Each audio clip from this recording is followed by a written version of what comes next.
Tower Breakers. Então a gente vai ter 2 jogadores que estão jogando esse jogo aqui. O primeiro jogador sempre vai fazer a primeira movimentação e ambos os jogadores sempre vão jogar dessa forma que eles estão chamando aqui de optimally. Eu andei pesquisando aqui, segundo o que andam dizendo aqui nas discussões, esse optimally seria no intuito de fazer uma jogada que seja suficiente para o jogador ganhar. Então, ambos vão fazer uma movimentação radical suficiente para que eles consigam, naquela movimentação, já vencer o jogo. Aqui embaixo a gente tem as regras do jogo. Então, inicialmente, é um N número de torres. Então, a gente isso aqui vai ser recebido na função, não vai ser uma coisa pré-estabelecida. Cada torre vai ter uma altura M, que vai ser outra coisa que também vai ser passado na função. A gente pode até ver aqui, né? Ó, NM. A movimentação dos jogadores é alternada, então uma hora é jogador 1, outra hora é jogador 2, volta para o 1, vai para o 2, volta para o 1, vai para o 2. Em cada jogada, um jogador pode escolher a altura da torre e reduzi-la. E aqui está dizendo que essa nova altura ela vai ter que ser evenly divided. Então, vai ter que ser um número que uma torre dividida pela outra dê zero, sabe? Assim, tipo, vai ter que dar um número par, coisa assim. Eu tô dizendo assim meio... Porque esse enunciado, ele é bem, assim...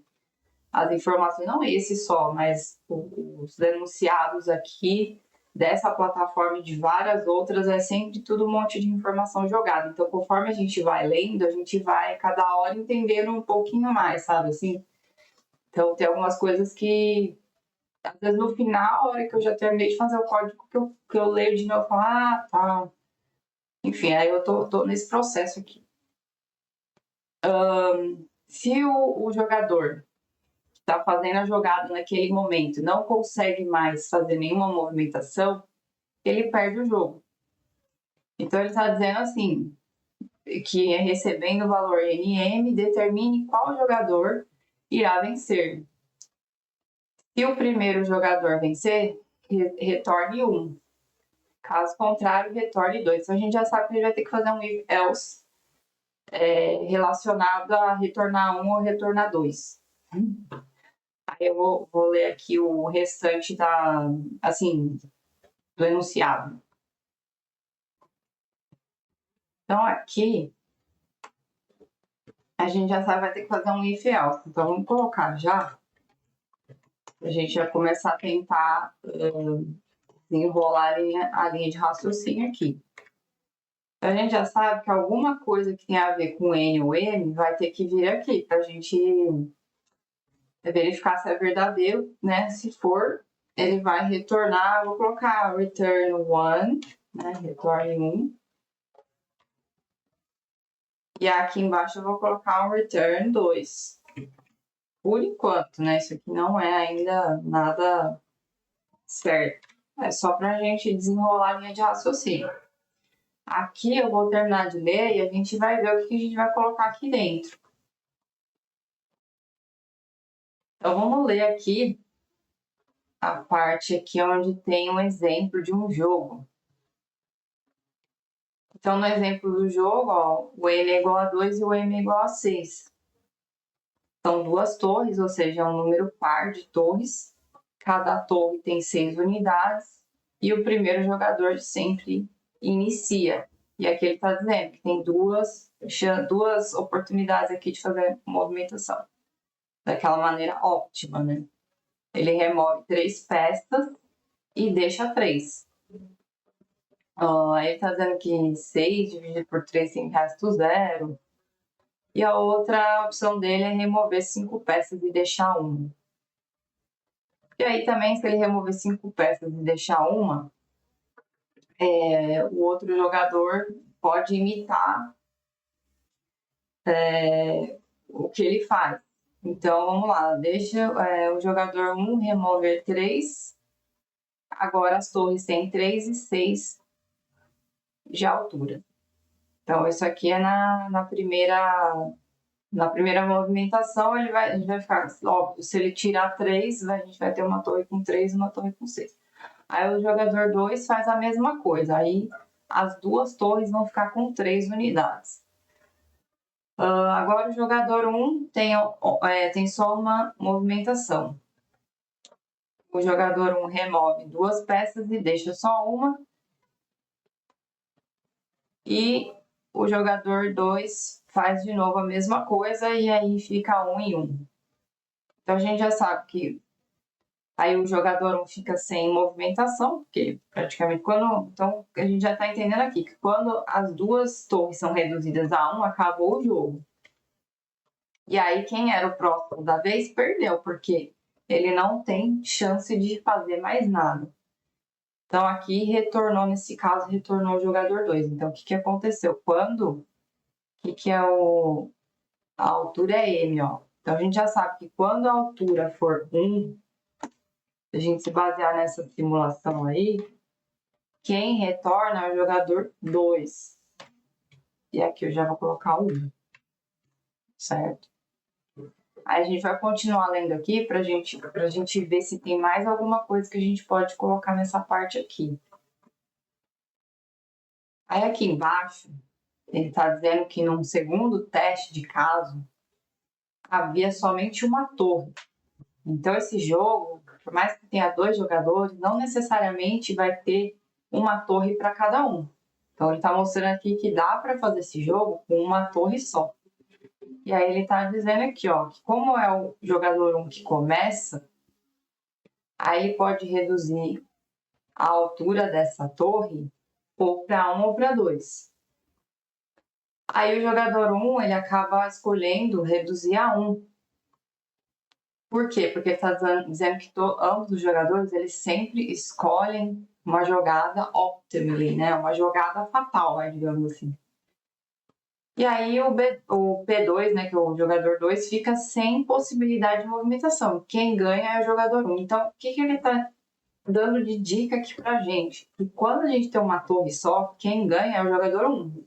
Quando a gente tem 2 torres, quem ganha é o jogador 2. A gente já viu que quando a altura é 1, quem ganha é o jogador 2. Agora só está faltando a gente incluir aqui a quantidade de torres. A quantidade de torres ele chamou de N. Então a gente vai colocar aqui N. Então, assim, basicamente, ele está dizendo que se ele recebe N, o número de torres ele vai ser variável. Então a gente não pode dizer assim, tipo, quando o N for igual a 2, porque não vai ser um número engessado. A única coisa que a gente sabe é que tem que ser par, porque se quando é o jogador 1 ganha, quando é 2, que é par, quem ganha é o 2. Então, pelo que a gente pode perceber aqui, quando o número de torres for par, quem vai ganhar vai ser o 2. Então, eu vou colocar aqui N percentual 2 igual a 0. Então, deixa eu colocar estritamente igual aqui. Por quê? Isso aqui quer dizer que é par, né? Porque aí se esse número dividido por 2, o resto for 0, então ele é par. Então, quando o número de torres for par, retorne 2. Caso contrário, retorne 1. Assim, é um enunciado assim, bem pobre assim, de informações, mas a gente tem que ser literal. A gente não pode viajar na maionese. Tem que pegar o que está aqui. Só tem isso aqui, então a gente vai trabalhar só com isso. Tem que ser assim. Submeter o código, então. Esse aqui tá demorando. Suspense. Meu Deus, o que aconteceu aqui? Aê! Então é assim, né? Tem umas discussões aqui que eu dei uma lida nessa aba aqui, ó. Cadê? Aqui, ó, Discussions. E eu vi umas pessoas falando assim: mas por que ele escolheu remover 3 peças e 5 peças? ele poderia ter escolhido 4, ele poderia ter escolhido 2, blá, blá, blá. Mas é aquilo que eu falei, vamos pegar o que está escrito no enunciado. Quanto menos a gente viajar, quanto menos a gente ficar pensando em outras possibilidades, melhor. Porque aqui ele não quis dar muita informação, então a gente tem que pegar o que está aqui. Tem que se basear no que está aqui. Tem que ser muito, muito literal. Até porque eu também pensei assim, mas que jogo bobo, tipo, ai, meu Deus, pegou. E ainda ele fica pensando, mas ele não explica nem por que exatamente ele pegou. Então, assim, aqui ele está dizendo, ó, 3 peças, já que o 6 módulo 3 é igual a 0, né? Então, 6 percentual 3 é igual a 0. Então, já dá para perceber que a escolha que ele faz de movimentação é baseada assim, eu tenho que remover um número de peças para que se uma torre dividida pela outra, aliás, o número, né, de peças, de unidades de uma torre dividido pela outra, dê resto 0. Então aqui ele removeu 5 peças. As duas torres tinham 6. Então a gente ficou com 6 e 1. 6 dividido por 1 tem resto 0 também. Então é isso. Então ele tem que pensar na movimentação de uma forma que ele ganhe, e ainda ele tem que pensar que dividindo o número de unidades de uma torre pela unidade da outra torre dê resto 0. Tá? A regra do jogo, né, é só esses dois exemplos que ele deu. Esse aqui, de 2 torres e 6 módulos, 6 quadradinhos lá. E esse outro aqui que ele está dizendo que tem uma torre que está aqui embaixo, que tem uma torre só. Só com isso já dá para criar esse if-else que a gente criou. Se a gente for parar para pensar, meu Deus, que absurdo, eu concordo totalmente, porque nossa, você tem que saber muito de programação, né, para fazer um if-else desse aqui, né? Nossa, que absurdo.